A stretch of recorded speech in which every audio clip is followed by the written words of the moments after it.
Right.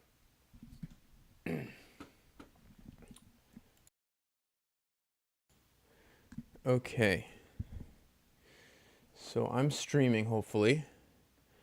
And this video is hopefully going to be the culmination of a project I've been working on, where I have been working my way through on this channel a read along of Les Miserables. It's been going on for quite some time. There's already been a few videos that I posted to that effect. I'm looking at my videos now. I announced the read along in July. I put out 2 videos in July. One was Victor Hugo's Good Bishop Myriel from book 1. There's 5 books in Les Miserables, 5 like sub books. So I did book 1, book 2, and book 3. Those videos were titled Victor Hugo's Good Bishop Myriel, No One Cares About the Battle of Waterloo, and How to Properly Translate Les Miserables, respectively. Those were the 3 videos I did so far. That took us to August 4th. So as you can see, we're now at October 31st. It's been a while. And this project has sort of been on hold. It's been on hold because, it's a daunting project. I knew I was biting off a lot when I was getting into this. And yeah, it just takes me a long time to go through Les Miserables by Victor Hugo. About half of the book, not necessarily a perfectly contiguous half, but about half I'd read before and had felt comfortable with.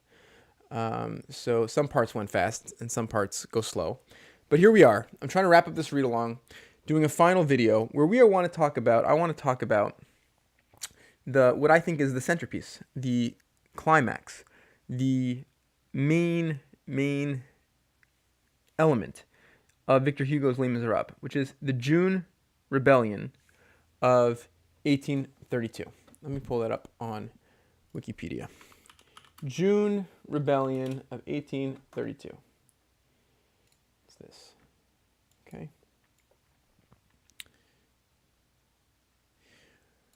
Rebellion originated in an attempt by Republicans to reverse the establishment in 1830 of the July monarchy of Louis Philippe. Okay, the French author Victor Hugo memorialized the rebellion in his novel Les Miserables. This is the centerpiece. At the time, in 1832, Victor Hugo was a young man.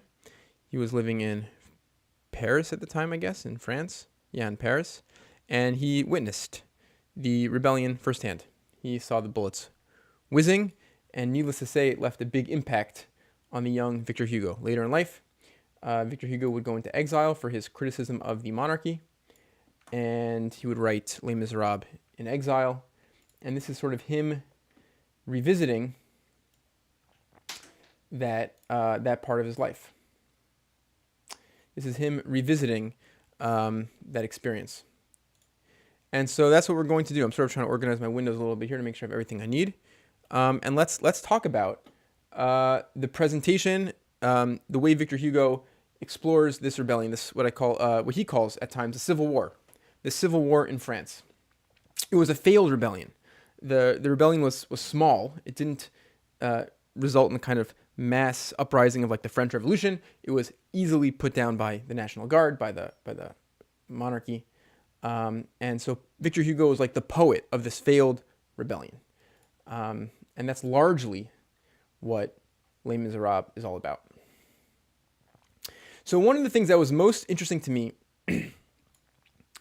Victor Hugo is not like, he's not writing a book the way a lot of people write a book, okay? He's not just like telling us a story with like some characters and this is what happened, okay? Victor Hugo's ambitions, and if I held, my volume is actually downstairs, but if I held it up, you'd see, his ambition in this book is enormous. It's massive, okay? He's not telling us a story. He's telling us the story, okay? He's not telling us like one vignette or one, character or whatever. This is like the authoritative Victor Hugo on this June Rebellion. And so he wants to explore it from every angle. And one of the angles that he starts with in the beginning of book 4 is the angle of who is this King Louis Philippe? Okay, who is this rebellion against? What is basically the political context, the political and social context of this rebellion? Why are people rebelling? That is a crucial question for Victor Hugo in this book. So let us pull up that section. The son of a father. Here we go. Here we go. Chapter 3. We are now in book 4, chapter 3, the beginning of book 4. And this is a chapter on Louis Philippe. This is the king. The son of a father to whom history will accord certain attenuating circumstances, but also as worthy of esteem as that father had been of blame, possessing all private virtues and many public virtues. I'm going to pause here just to be clear what we're about to read, what we're reading and what we're about to read. We're about to read I'm not going to read the whole thing, obviously. We're embarking, this is the opening of a long section, a long chapter, singing the praises of Louis Philippe. Okay? That's what's going on here. Victor Hugo is going to argue. He's going to say Louis Philippe was a good king. Probably, I'm not an expert in French history. I can't read Victor Hugo's mind, but it seems to me he's making the case Louis Philippe is the best king that France may have ever had, according to Victor Hugo. Okay? Careful of his health, of his fortune, of his person, of his affairs, knowing the value of a minute and not always the value of a year, sober, serene, peaceable, patient, a good man and a good prince. Knowing all the languages of Europe, and what is more rare, all the languages of all interests, and speaking them. An admirable representative of the middle class, but outstripping it, and in every way greater than it. This section goes on for a long time. Skipping a long part, all about really just singing the praises of Louis Philippe. His history as fighting in wars and just his biography. Louis Philippe was a king of the broad daylight. While he reigned, the press was free, the tribune was free, conscience and speech were free. The laws of September are open to sight. Although fully aware of the gnawing power of light on privileges, he left his throne exposed to the light, meaning he was transparent. He was a transparent king. History will do justice to him for this loyalty. Okay. What else do we have here? So Victor Hugo wants us to appreciate this about the king, and he's interested in this judgment of history on the king. He says, in the eyes of the absolute, outside, right? So let me take a pause before I read this section, right? He wants us to know that Louis Philippe was a good king, but he also wants us to understand why there was a rebellion. Victor Hugo doesn't really pick a side, in a way. Victor Hugo doesn't make the June Rebellion a battle between good and evil, between right and wrong. It's a battle between a good king and people who don't want to be ruled by any king, by people who want democracy, by people who want enfranchisement. And the argument that Victor Hugo is going to make here is that no matter how good the king is, people will still rebel against the king. Okay? In the eyes of the absolute, outside these two rights, the right of man in the first place, the right of the people in the second, all is usurpation. By what we can say, even at the present day, that after making these reserves is, that to sum up the whole, and in whatever manner he is considered, Louis Philippe, taken in himself, and from the point of view of human goodness, will remain, to use the antique language of ancient history, one of the best princes who ever sat on a throne. What is there against him? That throne. Take away Louis Philippe the king, there remains the man. And the man is good. He is good at times, even to the point of being admirable. And we'll stop there. This, of course, being a long section. And so, Victor Hugo sort of allows us, to embody the perspective of the king and say, from his perspective, from the perspective of the bourgeoisie in France at the time, the people have everything. The people have rights. The people have freedoms. They have freedom of the press. The king is transparent. He's not corrupt, according to Victor Hugo, and on and on and on. What more could they possibly want? Victor Hugo argues they still want more. They want self-determination. They want democracy. Okay. Let's read a little bit about how Victor Hugo describes the opposing force here. The revolt.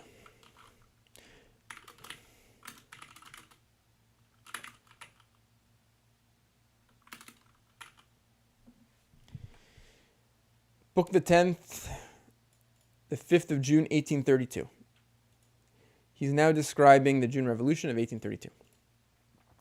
The surface of the question: of what is revolt composed? Of nothing and of everything. Of an electricity disengaged little by little. Of a flame suddenly darting forth. Of a wandering force. Of a passing breath.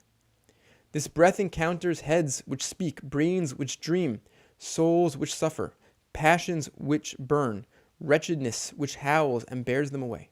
Whither? At random. Athwart the state, the laws, athwart prosperity and the insolence of others.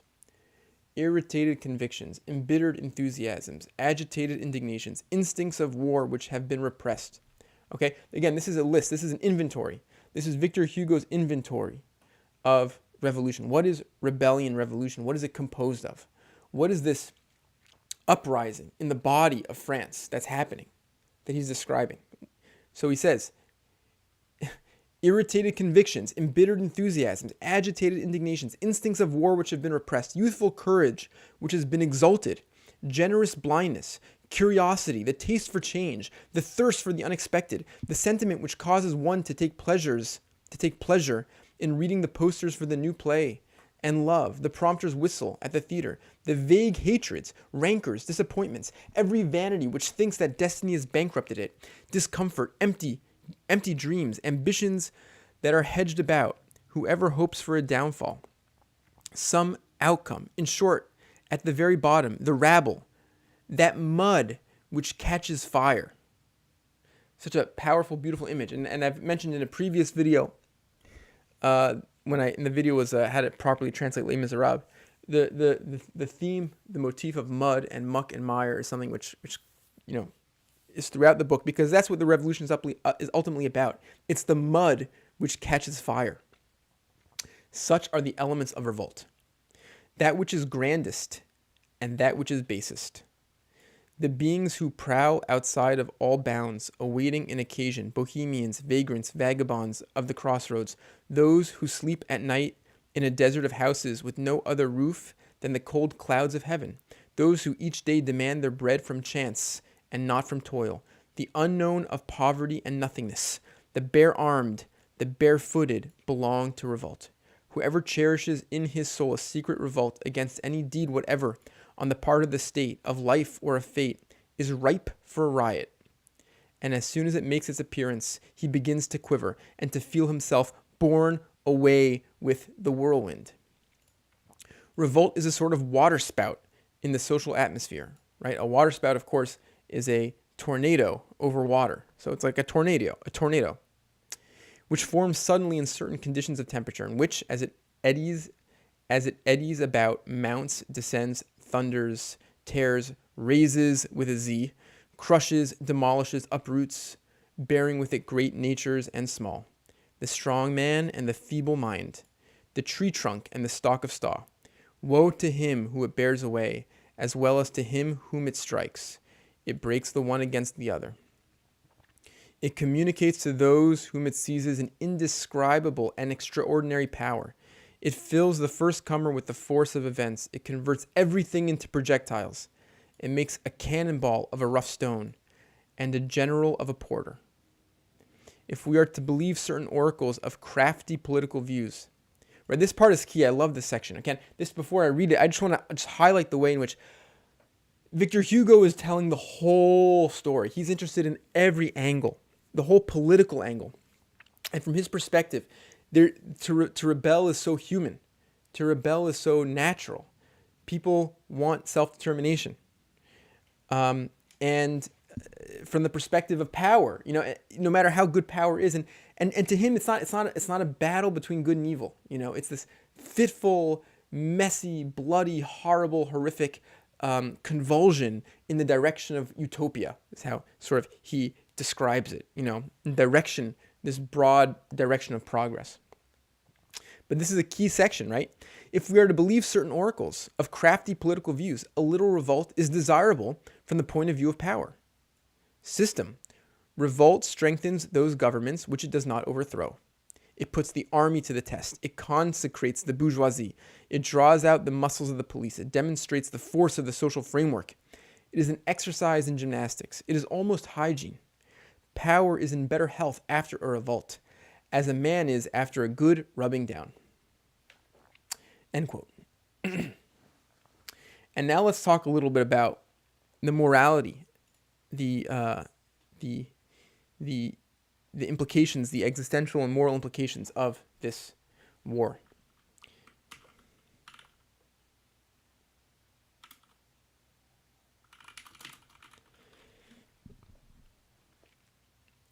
This, of course, is a civil war.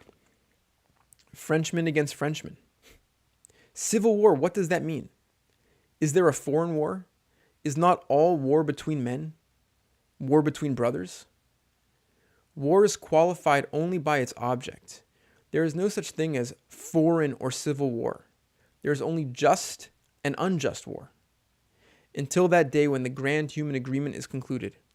War, that at least which is the effort of the future, which is hastening on against the past, which is lagging in the rear, may be necessary.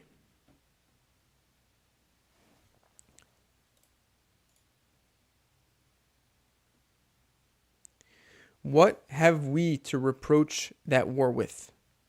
War does not become a disgrace. The sword does not become a disgrace, except when it is used for assassinating the right, progress, reason, civilization, truth. Then war, whether foreign or civil, is iniquitous. It is called crime. Hey, Rishba, nice to see you. Thanks for joining me. I appreciate it. Thanks for the comment. Outside the pale of that holy thing, justice, by what right does one form of man despise another, right? So this is a beautiful section where he says, all war is civil war. What's going on in France at the time, this June rebellion, is a civil war, but all war is civil war. And the morality of war is just a question of, what are the aims? What's the war for? He contextualizes this as a fight in the sort of fitful convulsion in the direction of utopia, where the revolution, this sort of ill-fated, romantic revolt, which is going to be quashed quite easily, is this youthful attempt of creating a utopia, a democracy. But of course, that is juxtaposed with the brutality of war and the brutality of revolution. And this is something that Victor Hugo sort of engages with head on. Utopia, moreover, we must admit, quits its radiant sphere when it makes war. This is a war in the direction of an ideal society, a society of no discord. The truth of tomorrow, borrows its mode of procedure, battle, from the lie of yesterday, right? You're trying to get to something tomorrow using the techniques of war, of yesterday. The future, behaves like the past. Pure idea, becomes a deed of violence. It complicates its heroism with a violence for which it is just that it should be held to answer, right? It's just to hold this to answer, meaning it's you can criticize it. A violence of occasion and expedient, contrary to principle, and for which it is fatally punished.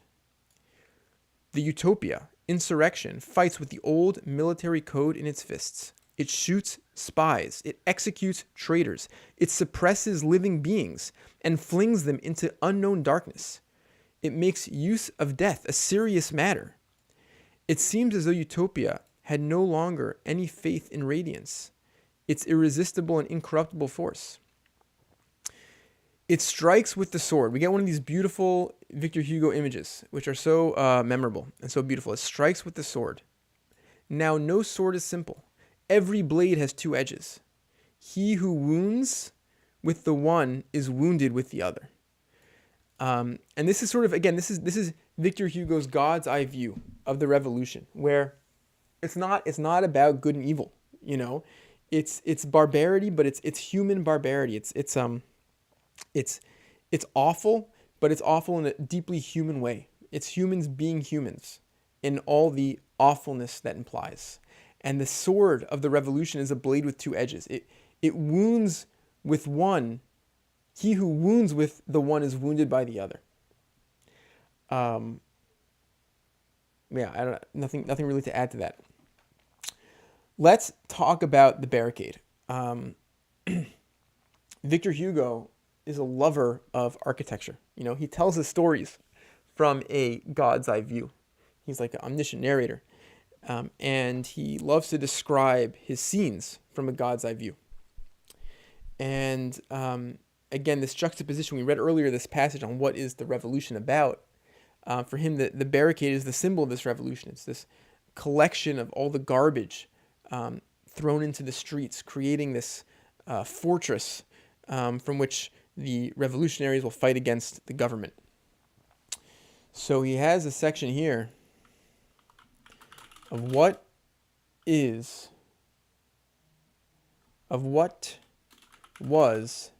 that barricade made. Of what was that barricade made? So this is describing the French Revolution, so a different revolution, a larger barricade. But his point is that the June Rebellion, their barricade, was an echo of this sort of archetypal barricade. And he's fascinated by the geometry, by the architecture, by the composition of this barricade as a powerful visual metaphor for, I think, what a lot of this book is about. Of the ruins of 3 6-story houses demolished expressly, said some. That's what some people say the barricade is made of. Of the prodigy of all wraths, said others. Right, so there's a physical answer, the destruction of some building, and then there's sort of the symbolic answer, the collection of all wrath and anger. It wore the lamentable aspect of all constructions, of hatred, ruin. It might be asked who built this. It might also be said who destroyed this. It was the improvisation of the ebullition. Hold, take this door, this grating, this penthouse, this chimney piece, this broken brazier, this cracked pot, give all, cast away all, push this roll, dig, dismantle, overturn, ruin everything. It was the collaboration of the pavement, the block of stone, the beam, the bar of iron, the rag, the scrap, the broken pane, the unseated chair, the cabbage stalk, the tatter, the rag, the malediction. It was grand and it was petty. This is the paradox, I think, at the core of the book, at the core of this visual image, at the core of the revolution that Victor Hugo is obsessed with, the juxtaposition between the grand and the petty. It was the abyss parodied on the public place by hubbub, the mass beside the atom, the strip of ruined wall and the broken bowl, threatening fraternization of every sort of rubbish. Sisyphus had thrown his rock there, and Job his potsherd. Terrible, in short. It was the Acropolis of the barefooted. Overturned carts broke the uniformity of the slope. An immense dray was spread out there crossways, its axle pointing heavenward, and seemed to scar the tumultuous facade. An omnibus hoisted gaily by main force to the very summit of the heap, as though the architects of this bit of savagery had wished to add a touch of the street urchin humor to their terror, presented its horseless, unharnessed pole to no one knows what horses of the air. Yeah. Okay, yeah. Hi, Rishab. Rishab. Hi, Rishab. Hope I'm pronouncing your name okay. You asked if I'm reading the Penguin Classic Translation by Donaher, can I point out the page? So, unfortunately, personally, I am reading it, but right now I'm not reading it. This is not the Donaher translation. This is an older translation that we're reading here on Gutenberg ebooks. This is Isabel Hapgood. And yeah, so for the purposes of this video, it's not Donaher. So yeah, I can't help you with that, unfortunately. I do prefer the Donaher translations, the more modern translations, a very, very beautiful translation. But this is also, I think, a very beautiful translation as well. And for convenience sake of having this on my computer, I decided to roll with this translation. for today. Okay. Anyway, this beautiful image of like a horse carriage pole pointing at the sky, unharnessed pole, and this image of the pole is being harnessed to who knows what horses of the air, and of course this image of the hodgepodge, this heap of ruins of every single piece of garbage thrown out the windows. Summing up this barricade, it was huge and living, and like the back of an electric beast, right? Again, the barricade is living, in Victor Hugo's description of it. There produced from it little flashes of lightning. The spirit of revolution covered with its cloud the summit, where rumbled that voice of the people which resembles the voice of God. A strange majesty was emitted by this titanic basket of rubbish. It was the heap of filth, and it was Sinai. Okay? And these sentences, right? Again, I've said this before. I've said this in previous videos. I said this in my video on how to properly translate Les Miserables. This is, I think, really the essence of what Victor Hugo is trying to do in Les Miserables. This juxtaposition of the heap of filth with Sinai. It's Les Miserables means the wretched, and it means the filth, the scum of the earth. And it's about looking unflinchingly at that. At what society deems as filth, and seeing the glory, the majesty in it. All right, let's move on. Let's talk about the barricade and the experience of fighting on the barricade. Since Victor Hugo is is able to put us there so, I don't know, brilliantly. It's almost like, you read this and you feel like you were there. Maybe that's a little hyperbolic. Sorry if that's hyperbolic, but it's such powerful writing. So let's take a look. Let's join the battle on the barricade.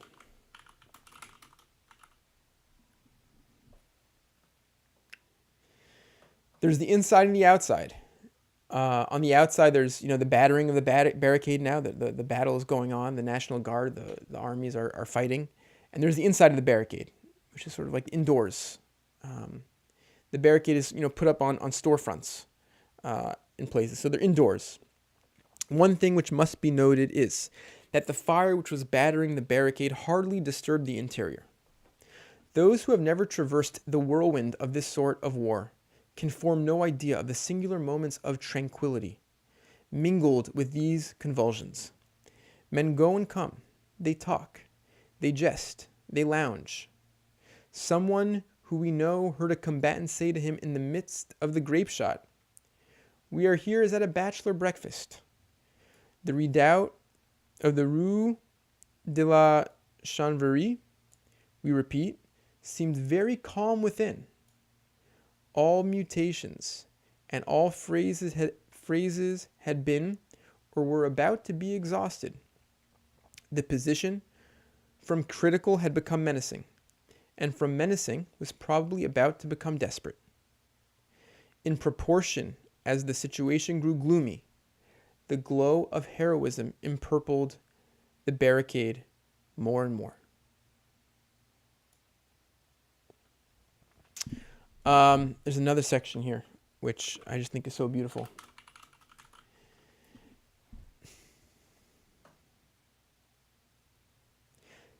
Victor Hugo, again, this is more language describing what is basically the apocalypse. What is war? The insider perspective.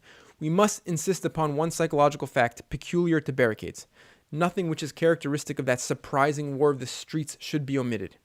Whatever may have been the singular inward tranquility, which we have just mentioned, right? We just talked about the inward tranquility of the barricade.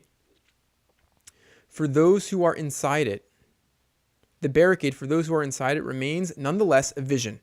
There is something of the apocalypse in civil war. All the mists of the unknown are commingled with fierce flashes. Revolutions are sphinxes, and anyone who passes through a barricade thinks he has traversed a dream. The feelings to which one is subject in these places we have pointed out in the case of Marius, and we shall see the consequences. The feelings to which one is subject in these places we have pointed out in the case of Marius, and we shall see the consequences. They are both more and less than life. On emerging from a barricade, one no longer knows what one has seen there. One has been terrible, but one knows it not. One has been surrounded with conflicting ideas which had human faces. One's head had been in the light of the future. There were corpses lying prone there, and phantoms standing erect. The hours were colossal, and they seemed hours of eternity. One has lived in death. Shadows have passed by. What were they? One has beheld hands on which there was blood. There was a deafening horror. There was also a frightful silence. There were open mouths which shouted, and other open mouths which held their peace.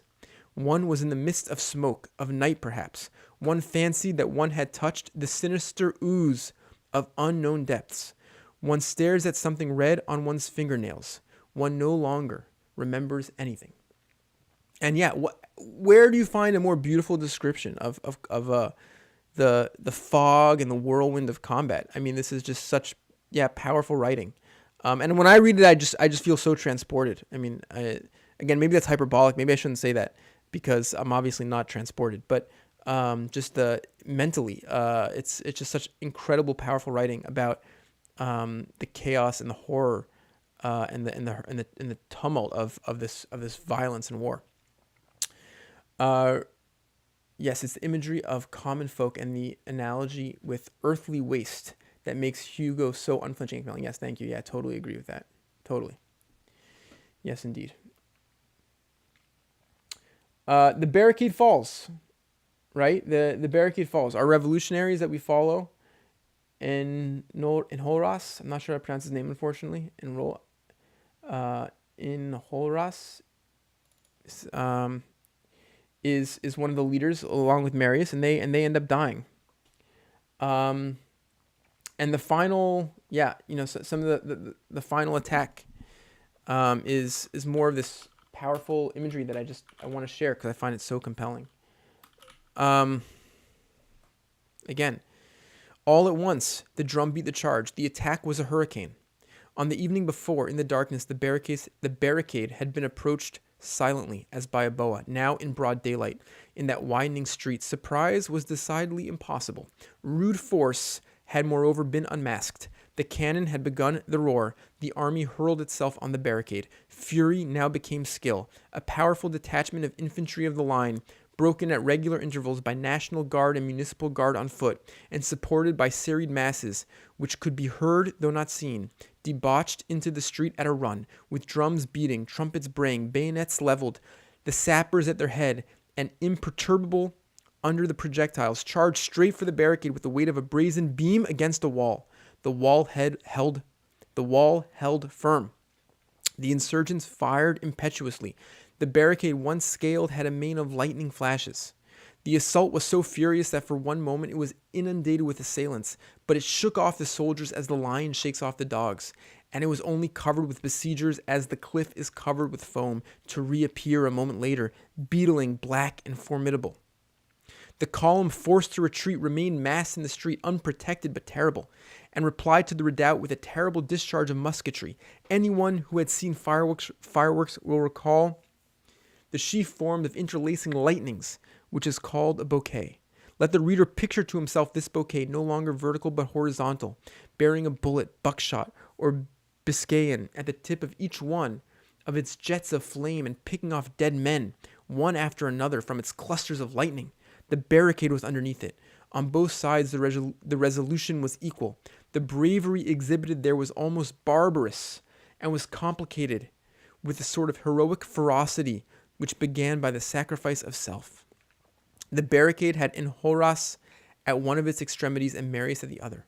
Enjolras, who carried the whole barricade in his head, reserved and sheltered himself. 3 soldiers fell, one after the other, under his embrasure, without having even seen him. Marius fought unprotected. He made himself a target. He stood with more than half his body above the breastworks. There is no more violent prodigal than the avaricious man who takes the bit in his teeth. There is no man more terrible in action than a dreamer. Marius was formidable and pensive. In battle he was as in a dream. One would have pronounced him a phantom engaged in firing a gun. Okay. Let's talk about Eponine's death. One of the most memorable and powerful scenes from this book. If you've seen the play, it's a beautiful song in the musical Les Miserables. Eponine saved Marius's life. So Eponine is in love with Marius. Marius is in love with Cosette. Marius and Cosette love each other. Cosette is the adopted daughter of Jean Valjean.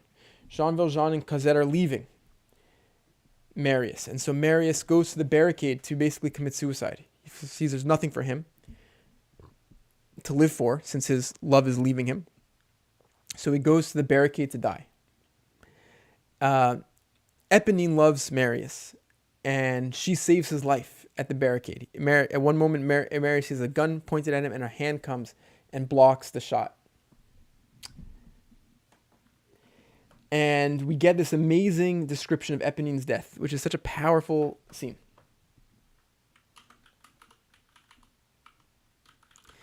And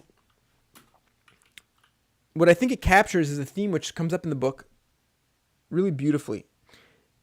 Is that for Victor Hugo, there can be a kind of clarity in the face of death. And I think about this scene a lot. I think about what Victor Hugo is sort of doing in this scene a lot.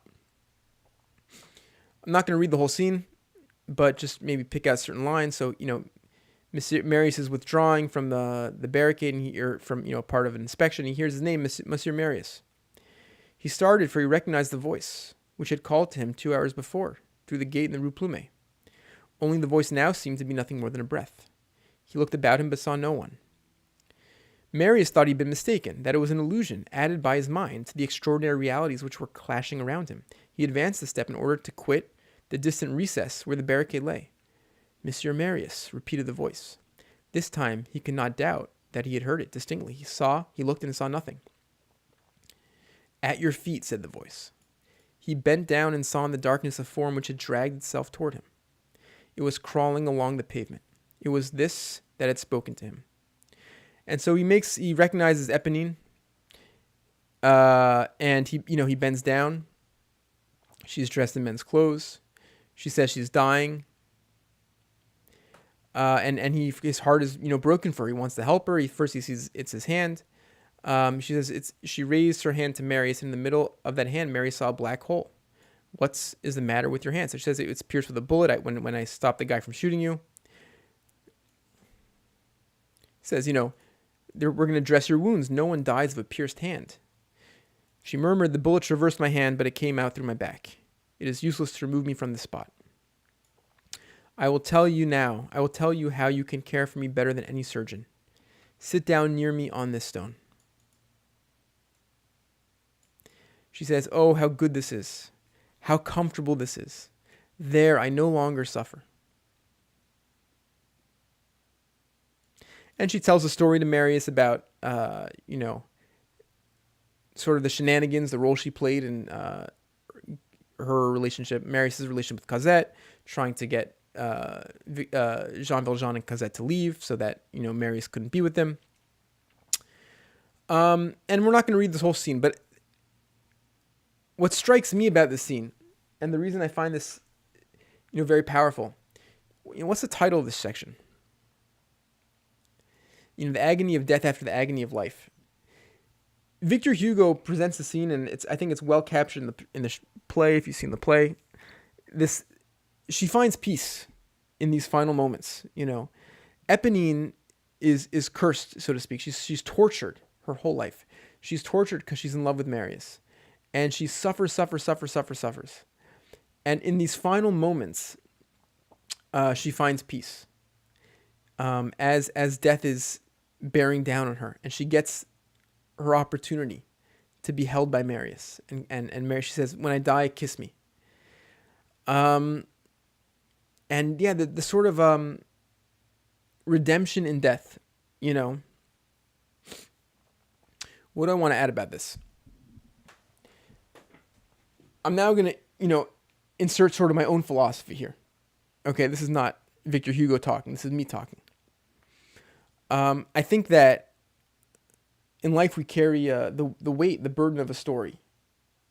And the story is the story of our life, the story of who we are, the story of where we're coming from, the story is, what we think about ourselves, the story is, our successes and our failures, our goals and our aspirations, the people who have hurt us and the hurts that we carry and the shame that we carry. This is all part of the story that we carry. And often that story contains a lot of suffering, and it's very heavy and very difficult. And if you read about people who have tried committing suicide, for example, and often you'll hear that in the moment of death, in the moment of suicide, there could be a shedding of that whole story, a seeing through it, of seeing how empty and how flimsy and how transparent it is, how insubstantial it is. And I think this is, and then in that, it's like a kind of wisdom.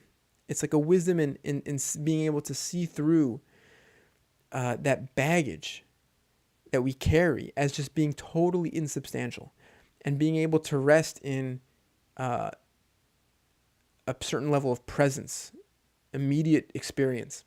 And I think this is an example of that. I read this scene as an example of that.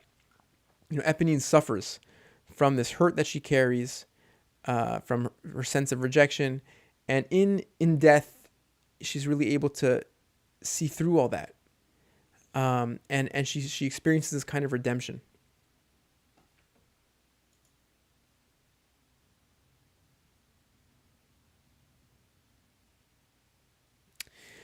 The alternative to the story, right? The story which we all carry, which I carry, which we live in, the story of our lives, the story of who we are, the labels. The alternative to that, I think, is just, a kind of immediacy of experience, a kind of, every moment is its own moment. And we get a beautiful description of that in this book as well, of what that alternative way of living is. Living just in sort of the immediacy of the presence. Immediacy of presence. Early in the book, Jean Valjean is on a mission. He has to save this guy who's being convicted as Jean Valjean. So he has to do this long journey and get there in time for the court case where he can confess that he is actually Jean Valjean. And Victor Hugo describes that travel, that journey. So Jean Valjean is on horseback. And again, this is an experience which we all know, right? I mean, we all drive in cars. We all take public transportation or ride a bike. Like, we all know what it's like to travel. And I think when I travel of this scene, I think of this metaphor that Victor Hugo presents us with, and I think it's very profound. So how does he describe Jean Valjean's journey? What did he do during this journey? Of what was he thinking? As in the morning, he watched the trees, the thatched roofs, the tilled fields pass by, and the way in which the landscape broke in at every turn of the road vanished. This is a sort of contemplation which sometimes suffices to the soul, and almost relieves it from thought.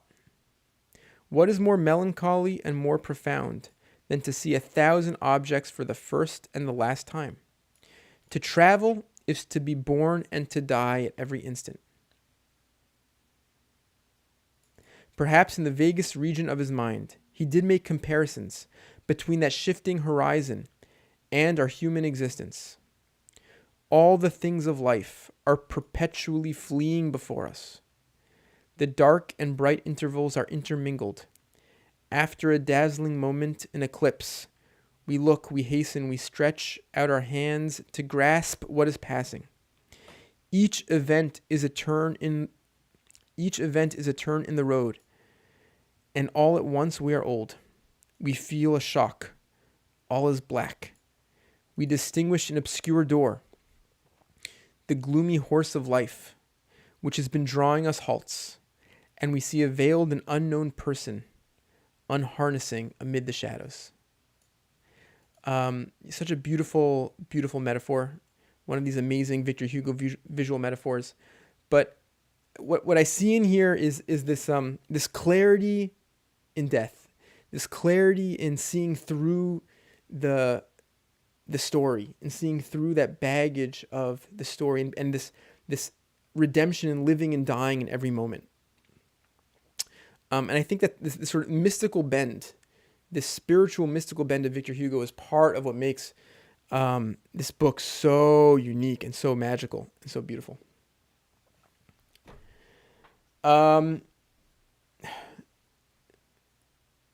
Vabumade, thank you. Good evening to you. Good evening to you. Thank you for commenting from Finland. The Barricade falls. This is it. Let's read the fall of the Barricade. And yeah, I mean, after the Barricade falls, we really get towards the end of this book. What happens after the Barricade falls? After the Barricade falls, Marius is grievously injured, and Jean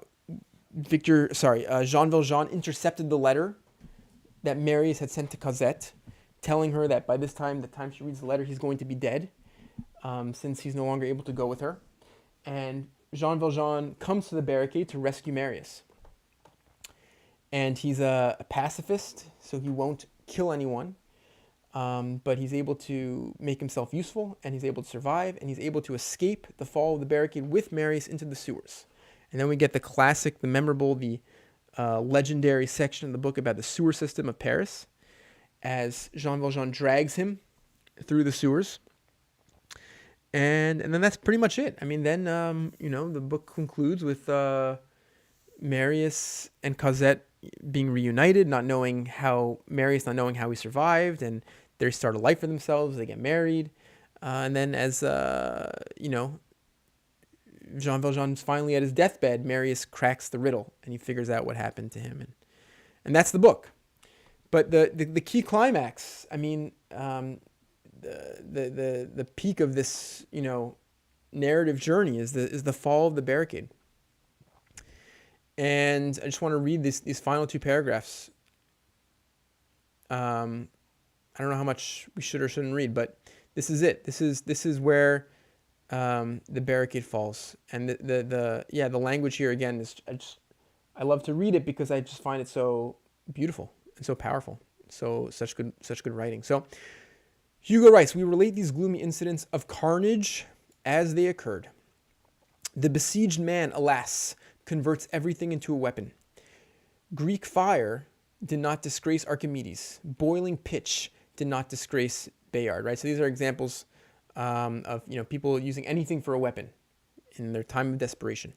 All war is a thing of terror, and there is no choice in it.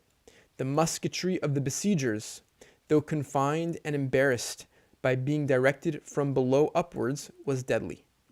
The rim of the hole in the ceiling was speedily surrounded by heads of the slain, whence dripped long, red, and smoking streams. The uproar was indescribable. A close and burning smoke almost produced night over this combat. Words are lacking to express horror when it has reached this pitch. There were no longer men in this conflict, which was now infernal. There were no longer giants matched with colossi. It resembled Milton and Dante rather than Homer. Demons attacked, specters resisted. It was heroism become monstrous. And this is the final scene. In Horas, they escape with what they have. In Horas, they go into one of the buildings, like the wine cellar.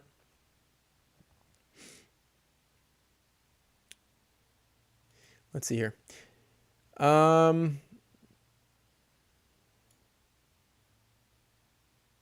All right, let's read from here. At length, by dint of mounting on each other's backs, aiding themselves with the skeleton of the staircase, climbing up the walls, clinging to the ceiling, slashing away at the very brink of the trapdoor, the last one who offered resistance, a score of assailants, soldiers, National Guardsmen, municipal guardsmen in utter confusion, the majority disfigured by wounds in the face during that redoubtable ascent, blinded by blood, furious, rendered savage, made an interruption into the apartment on the first floor. There they found only one man still on his feet, Enjolras. Without cartridges, without sword, he had nothing in his hand now but the barrel of his gun, whose stock he had broken over the head of those who were entering. He had placed the billiard table between his assailants and himself. He had retreated into the corner of the room, and there with haughty eye and head borne high, with the stump of a weapon in his hand, he was still so alarming as to speedily create an empty space around him. A cry arose. He is the leader. It was he who slew the artilleryman. It is well that he has placed himself here. Let him remain here. Let us shoot him down on the spot. Shoot me, said Enjolras. And flinging away his bit of gun barrel and folding his arms, he offered his breast. The audacity of a fine death always affects men. As soon as Enjolras folded his arms and accepted his end, the din of strife ceased in the room, and the chaos suddenly stilled into a sort of sepulchral solemnity. The menacing majesty of Enjolras, disarmed and motionless, appeared to oppress this tumult. And this young man, haughty, bloody, and charming, who alone had not a wound, who was as indifferent as an invulnerable being, seemed, by the authority of his tranquil glance, to constrain the sinister rabble to kill him respectfully. His beauty at that moment, augmented by his pride, was resplendent, and he was fresh and rosy after the fearful 24 hours which had just elapsed, as though he could no more be fatigued than wounded. It was of him, possibly, that a witness spoke afterwards, before the council of war. There was an insurgent whom I heard called Apollo. A National Guardsman who had taken aim at Enjolras lowered his gun, saying, "It seems to me that I'm about to shoot a flower." They're about to take aim. They ask him if he wants his eyes bandaged. He said no. And there's this guy from earlier in the book that we read about, Grantaire, who was dead drunk, and he had fallen asleep in the room. And Victor Hugo describes how he had passed out from drunkenness, and he was like one of the dead bodies. That's how passed out he was. You couldn't distinguish him from the strewn dead bodies lying around. And how for a drunk, for regular people sleeping, noise will wake you. For a drunk person, for this particular kind of drunk person, it was the silence which woke him. The noise was like his lullaby, was his calming noise. But in the silence, he wakes up. And he says, "Long live the Republic. I'm one of them." Grantaire had risen. The immense gleam of the whole combat which he had missed, and in which he had no part, appeared in the brilliant glance of the transfigured drunken man. He repeated, "Long live the Republic," crossed the room with a firm stride, and placed himself in front of the guns besides Enjolras. "Finish both of us off at one blow," said he, and turning gently to Enjolras, he said to him, "Do you permit it?" Enjolras pressed his hand with a smile. The smile was not ended when the report resounded. Enjolras, pierced by 8 bullets, remained leaning against the wall, as though the balls had nailed him there. Only his head was bowed. Grantaire fell at his feet, as though struck by a thunderbolt. And we'll stop here. That's the fall of the Barricade. And this will probably be my last installment on Les Miserables. That was the read-along. It was a fun read-along project. If anyone wants to chime in with a question or whatever, that's cool. Maybe I'll just hang around for another few minutes to see if anyone wants to chat. If not, thanks for joining. This was fun. And hope we do it again sometime.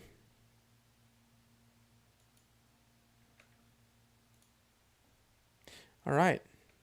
Have a great day.